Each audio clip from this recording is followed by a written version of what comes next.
নদিয়া নগর আর এসে দর্শন করছি আমার প্রেমিক ঠাকুর বংশ। আজ যাকে আমরা দর্শন করছি, যিনি আমাদের মাঝে এসে দুটি বাহু তোলন করে দাঁড়িয়ে আছে, তিনি কিন্তু আমাদের মতো কোনো সাধারণ ব্যক্তি নন।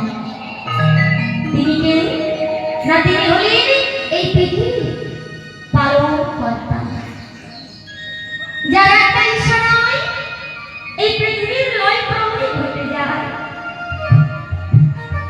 আজকে যাকে যোগে যোগে পায় না, ধানে ধানে পায় না, যাকে পাওয়ার জন্য দেব আদিদের সারা জীবন শ্মশানবাসী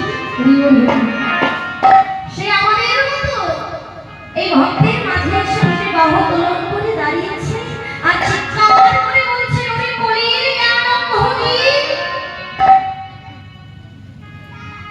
তাকে দেখ, আমি তোদের জগৎ পিতা। আর নিজে কৃষ্ণ হয়ে কৃষ্ণ বলে ধুলায় মরে যায়। তাহলে বলতো আমার সন্তান, আর আমার সন্তান হয়ে তোরা কি আমায় দেখে শিখবি না? বল একবার কৃষ্ণ, বল একবার হরি। ও মা, আজকে আমার গৌর সুন্দর সবার হাতে ধরে হরি নাম দিচ্ছে।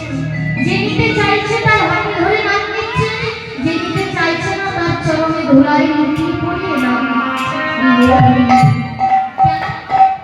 কি দরকার ছিল? আমাদের যেমন মনে হয় তুমি হরি ভালোবাসো না, তোমায় নাম শোনাবো না, কিন্তু প্রভু বলছে না এই কথা। প্রভু বলছে তোমরা আমার সন্তান, এই মায়ার জগতে এসে তোমরা আমায় ভুলে গেছো।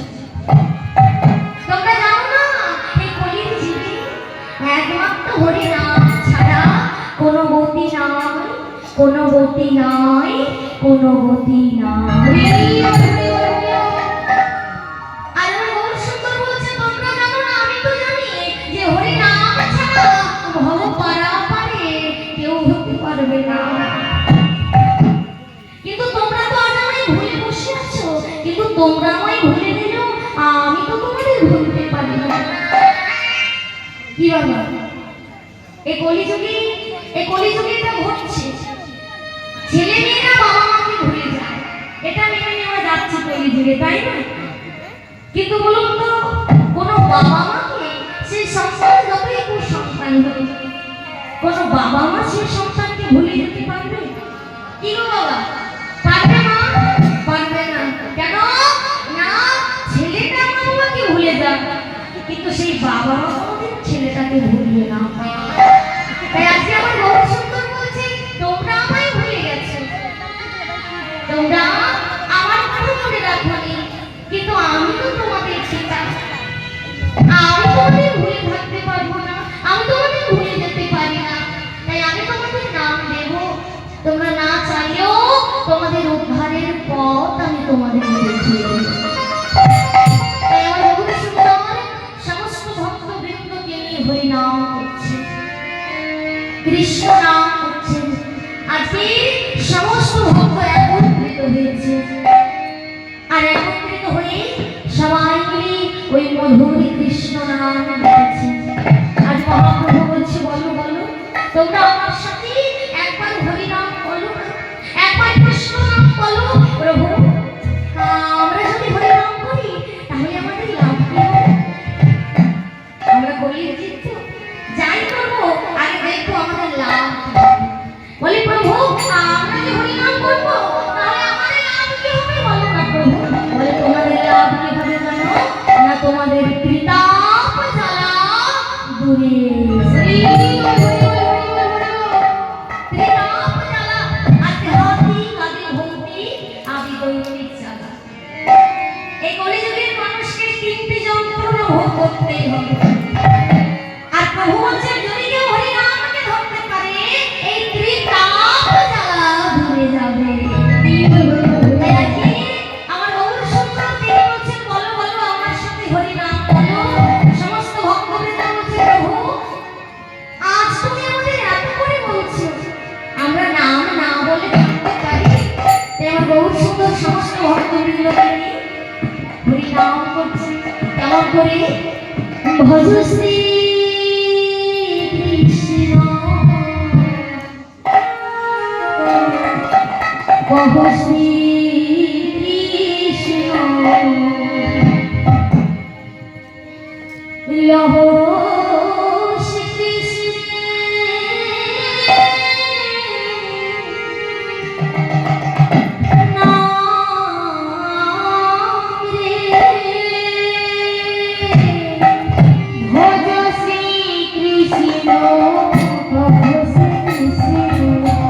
লহ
আজ আমরা কৃষ্ণ নাম করবো না সে কি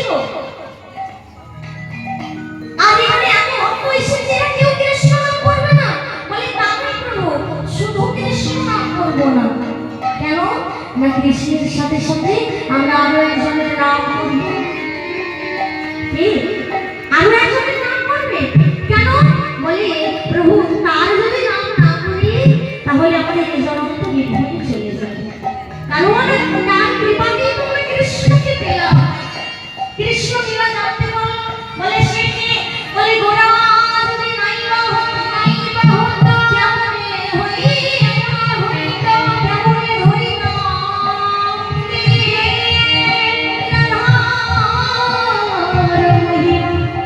এই প্রেম রস বলই জগতে জানা বলে বলে জগতে জানাবে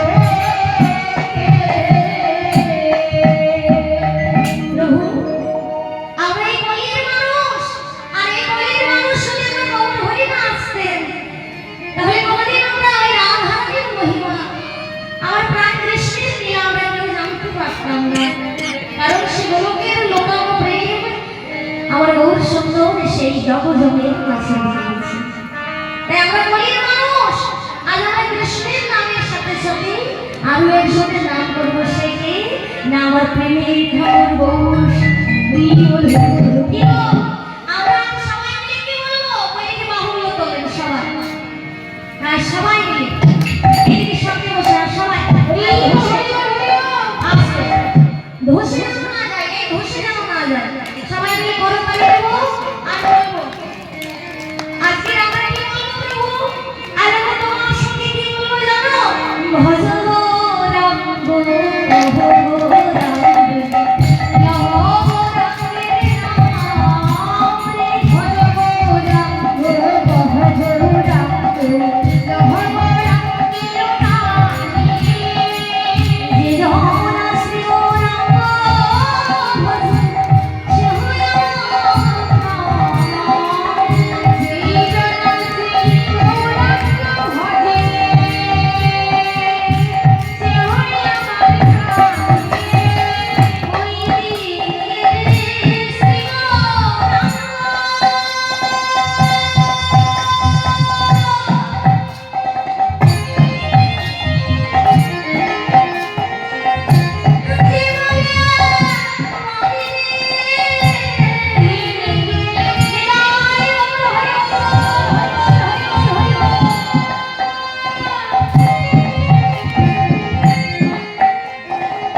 অদ্ভুত।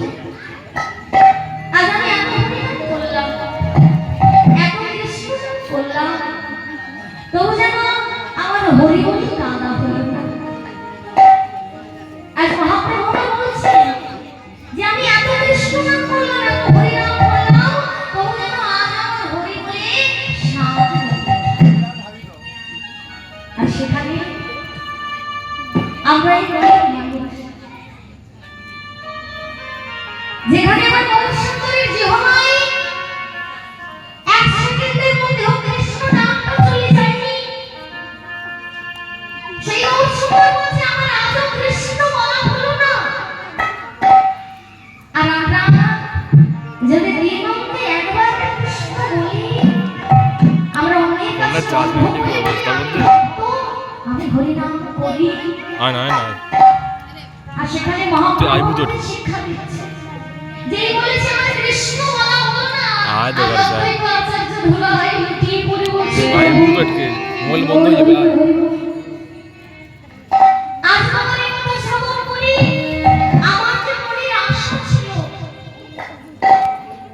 আমার মনে হয় এই আশার কথা তোমাকে জানাতে হবে। সে কি অদ্ভুত, তোমার মনে আশা জেগেছে প্রভু, আমি কোনোদিন তোমার কাছে কিছু চাই না, আমি কোনোদিন তোমার কাছে কিছু চাইনি, আজ আমার চাইতে বড় ইচ্ছা করছে। ও বাবা, এই অদ্বৈত আচার্য না ভাবলে আমরা গৌর হরিকে কোনোদিন পেতাম না। সে যদি অজ্ঞান তুলসীকে না ডাকতো, তাহলে আমরা গৌরের কৃপা পেতাম না। সে অদ্বৈত আচার্য বলছে প্রভু, আমি কোনোদিন তোমার কাছে কিছু চাই না, কিন্তু আজ আমি চাইবো।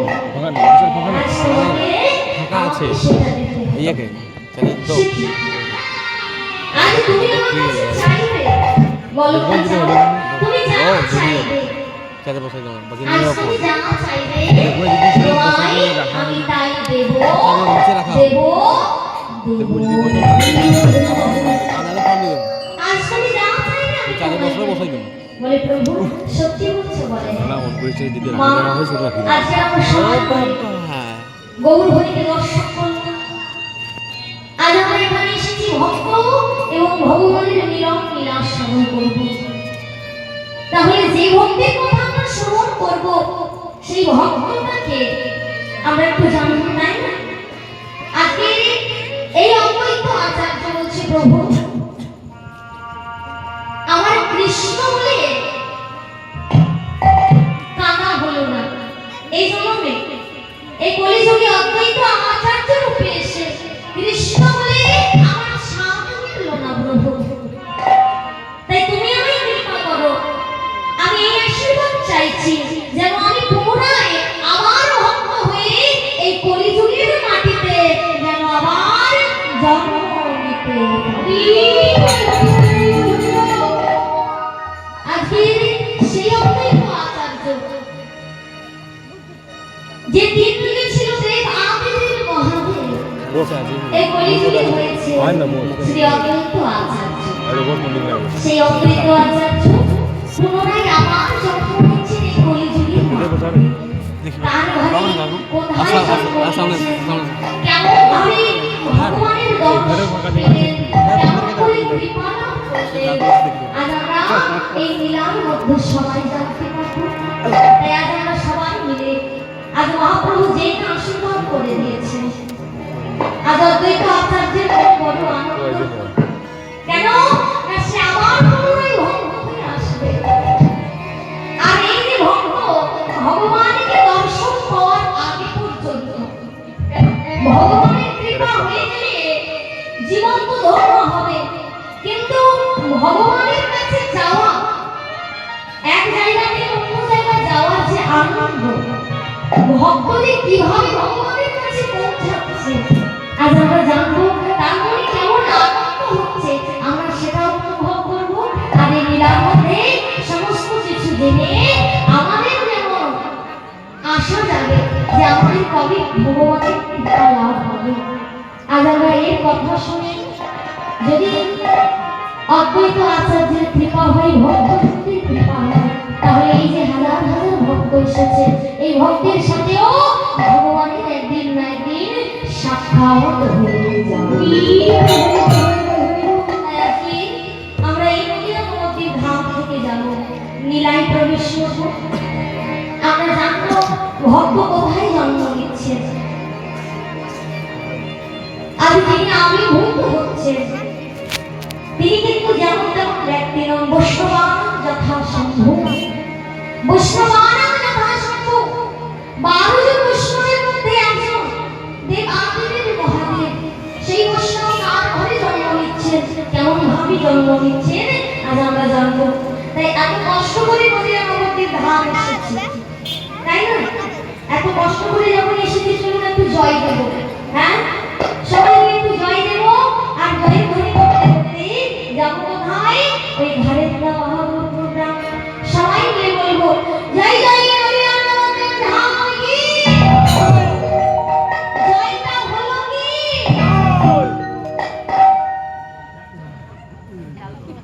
জয়টা হলো কি বাবা? তাও কি গো, জয় কোথায়? হ্যাঁ, জয় তো হলো না। মাইরে বুঝতে পারছি, তাই তো? এত জোরে চিৎকার করে কত দূর শুনে যাবে? গোপী বল্লভপুর যেমন শোনা যায়, বলছি গোপী বল্লভপুর যেমন শোনা যায়। হ্যাঁ, এখানে থানা কোথায়? ওখানেই তো। হ্যাঁ, ওইখানে থানা কোথায়, তাই না? আচ্ছা, এত ভক্ত এসেছে, আমার মায়েরা যদি একবার চিৎকার করে বাবাদেরকে ঘরে ঢুকতে দেয় না।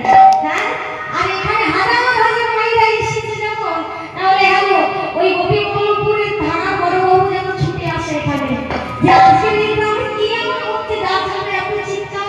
হ্যাঁ, সবাই মিলে বলবো, জয় জয় নদীর ধাম কি, গৌর চাঁদ কি, নিতাই চাঁদ কি, শ্রী অদ্বৈত আচার্য কি, গদাধর কি, শ্রীরাম কি, হরিনাম কি, হরিনাম সংকীর্তন কি, শ্রী ঘোর করতাল কি, বৃন্দা দেবী কি, বৃন্দা দেবী কি, রাধা মাধব কি, রাধা মাধব কি, মা শীতলা দেবী কি, রামদেব দেবী কি, রামসোয়ানা কি, আমার গুরু গোসাই কি, ভক্তবৃন্দ কি, যারা যারা হাত তোলেন তাদের কি।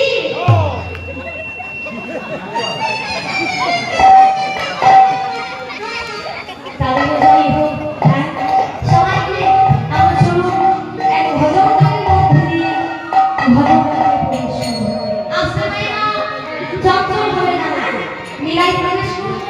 একটা ভজন গানের মধ্যে দিয়ে ভজন রাজ্যে প্রবেশ করব। সবাই মিলে কুঞ্জবি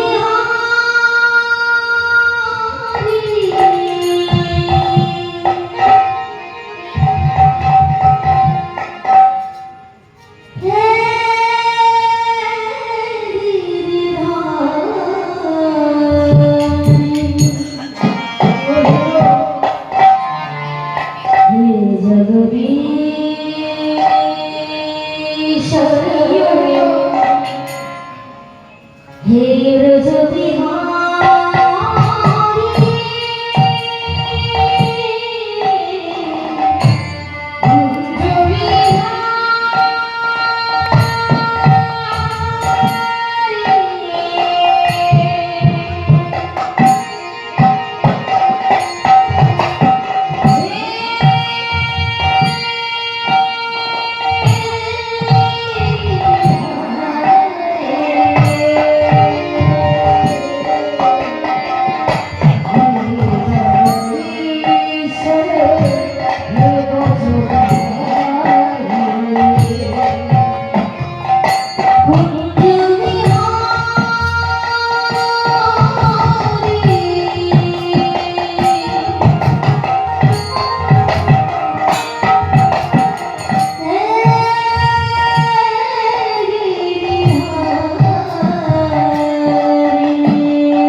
ভজনার্থে প্রবেশ করলাম।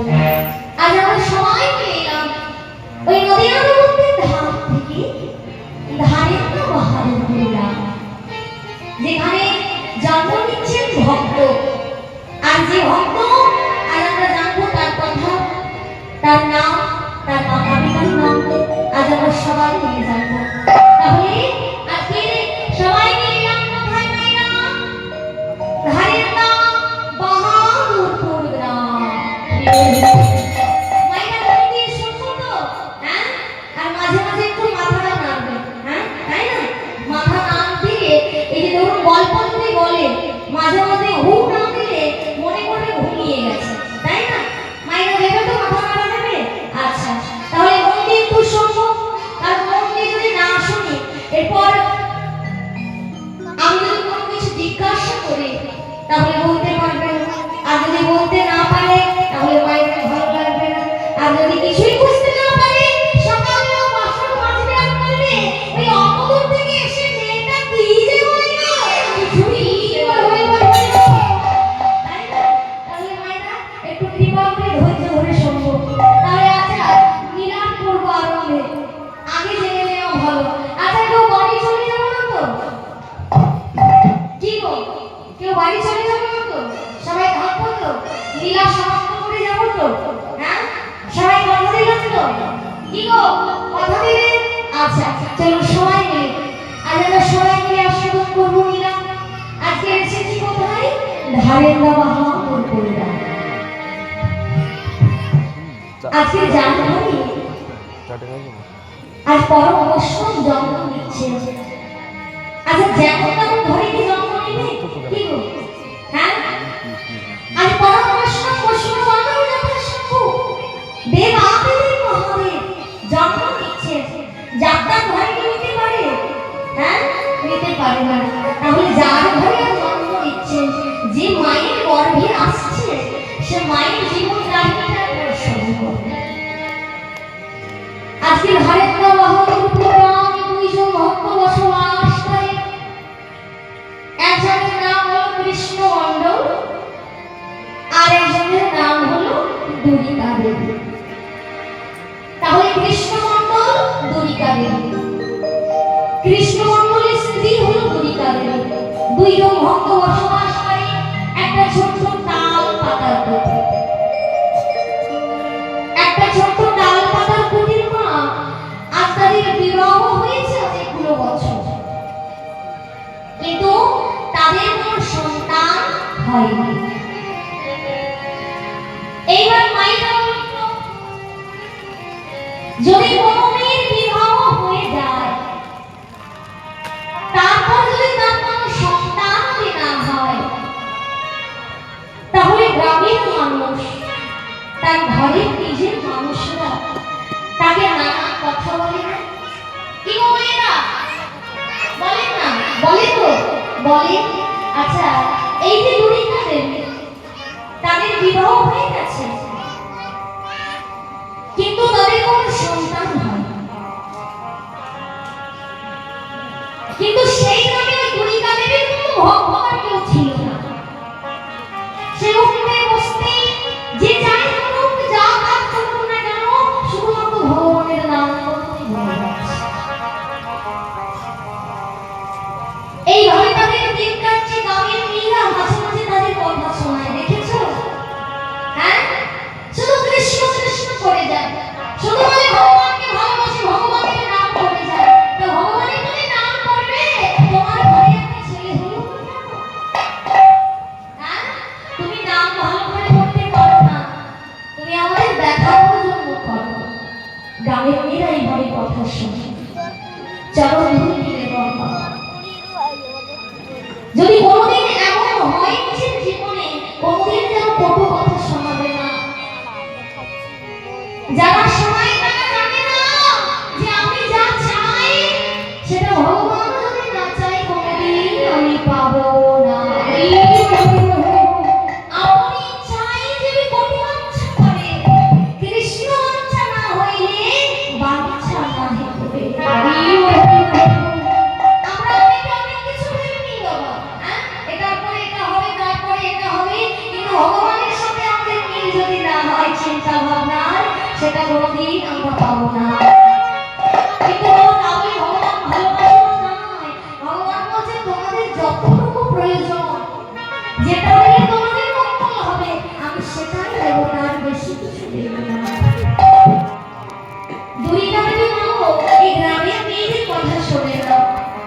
প্রবেশ করেছি। প্রবেশ করে আজ বড় জোর করে বলছি প্রভু, আমি তোমায় ডাকতে ডাকতে আমার দাদা যাওয়ার সময় চলে এলো। আজ আমি তোমাকে ডাকতে ডাকতে আমার ডাকের সময় চলে এলো। আমি আমার জন্য চাইছি না প্রভু, আমি আমার জন্য চাইছি না, তুমি আমাকে কৃপা করো। আমরা যেদিন এই পৃথিবী ছেড়ে চলে যাব, এসেছি যখন যেতে আমাদের হবে, তা প্রভু আমরা যদি পৃথিবী ছেড়ে চলে যাই, তুমি বলো তো, তোমার চরণে তুলসী চন্দন পেয়ে এই জগতের ঘরে যে আমি রাধা গোবিন্দের মূর্তি স্থাপন করেছি, তোমার চরণে তুলসী চন্দন পেয়ে দেবে প্রভু। তুমি তার জন্য আমায় একটা সন্তান দাও। ও মা চাইছে, দেখো আজকের মা দুর্গা দেবী চাইছে কি, যে প্রভু আমি আমার জন্য নয়, আমার স্বামীর জন্য নয়, আমি তোমার জন্য একটা সন্তান চাইছি। দেখেছেন আমাদের আর দুর্গা দেবীর মধ্যে একেবারে কতটা তফাৎ। নয়ন জলে কাঁদছে, আর এদিকে কৃষ্ণ মণ্ডল প্রতিদিন ভিক্ষায় যায়, ভিক্ষা করে নিয়ে আসে, রাধা গোবিন্দের ভোগলায়, তারপর নিজে সেবা করে। এইভাবে জীবন কেটে যাচ্ছে। দুর্গা দেবী প্রতিদিন ভগবানের চরণ তলে বসে বসে কাঁদছে, প্রভু প্রভু এবার তুমি আমায় একটা সন্তান দাও, এবার তুমি আমায় একটা সন্তান দাও প্রভু। প্রতিদিন কাঁদতে কাঁদতে কাঁদতে কাঁদতে আজকে দুর্গা দেবী যেন ভগবান কৃপা করলেন। কি কৃপা? না দুর্গা দেবীর গর্ভে একটা সন্তান পাঠিয়ে দিলেন। যখন এই কথা জানতে পারলেন কৃষ্ণ মণ্ডল, তাদের মনে বড় আনন্দ। আর এই আনন্দেতে ভগবানের নাম করে, ভগবানের সেবা করে, ভগবানের নাম গান শ্রবণ করে। আর এইভাবে দিন কেটে যেতে আজ দুর্গা দেবীর গর্ভ হয়ে গেল 10 মাস 10 দিন।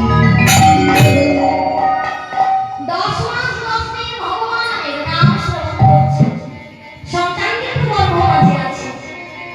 আর এইভাবে নাম শ্রবণ করতে করতে 10 মাস 10 দিন হয়েছে। আর যেই না 10 মাস 10 দিন হয়েছে, পদকর্তা মহাশয় পদাবলী লিখছেন, আর বলছে দেখো দেখো আজকের সেই শুভ দিন, আজকের সেই শুভ দিন, শুভ সময়, শুভ যোগ। আর এই যোগে জন্ম নিচ্ছেন ভক্ত, ভক্তের ঘরে ভক্ত জন্ম নিচ্ছেন। পদকর্তা মহাশয় বলছেন আজ ধারেন্দ্রতে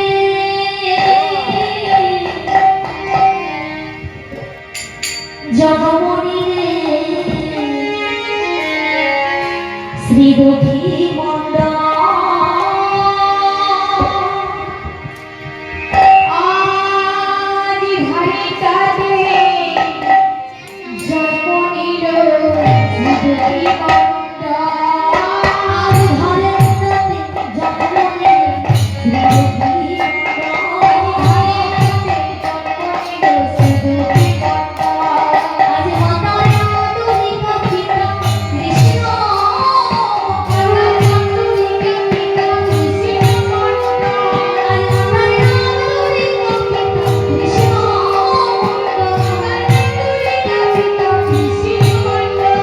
ওই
গ্রামের মেয়েরা যারা তাকে কোনো কথা বলতো, যারা বলতো যে ওর মুখ দেখে গেলে নাকি কোনো শুভ কাজ হবে না, তারা সবাই মিলে এসেছে মা। কাকে দেখতে? না ওই ছেলেটাকে দেখতে।